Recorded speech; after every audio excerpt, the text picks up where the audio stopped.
At one When it point, was a school when bus? it was a When it school was a bus, school bus. the 8-way lights, the overhead flashers, we're just gonna cut out wires that aren't being used, that we don't need. And if people are on a budget, you can actually repurpose those wires for other lighting, other sources of power you need that are 12 volt. Awesome. This is our bus wire harness. I am kind of dissecting it and taking out the wires that aren't being used anymore. The old 8-way flasher lights, and there's even some circuits from the factory that they didn't even use.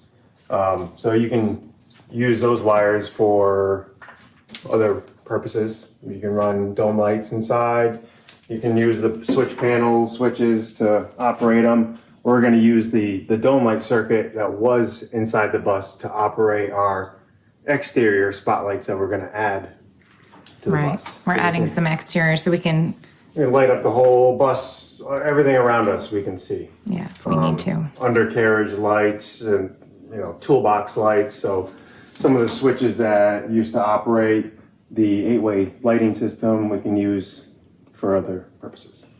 Right. And then also I need to cut and splice an extension of 5 feet, I think it is, to my wire so I can actually reach the harness to the back of the bus where it needs to plug in. So what's the process of, you have this mess of wires, you need to get rid of the excess wires that you don't need because this is no longer a school bus. Some of the wires weren't needed when it was a school bus. Right. So like, what's your process? I basically test each wire and figure out what wire goes to what switch and does what function. You label it, and then once you figure out what's what and what you need, what you don't need, then you can cut out what you don't need. Cutting the excess fat. Someone that's never tested a wire before, how would they do that? Good question.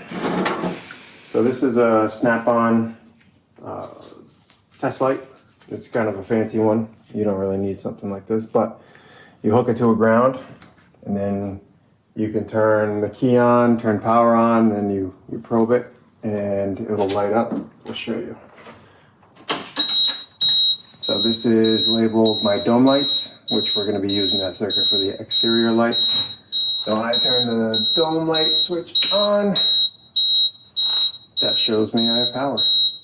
Great. And then you labeled it so you know. You're not going back and trying to figure out Right. what it was for. Right.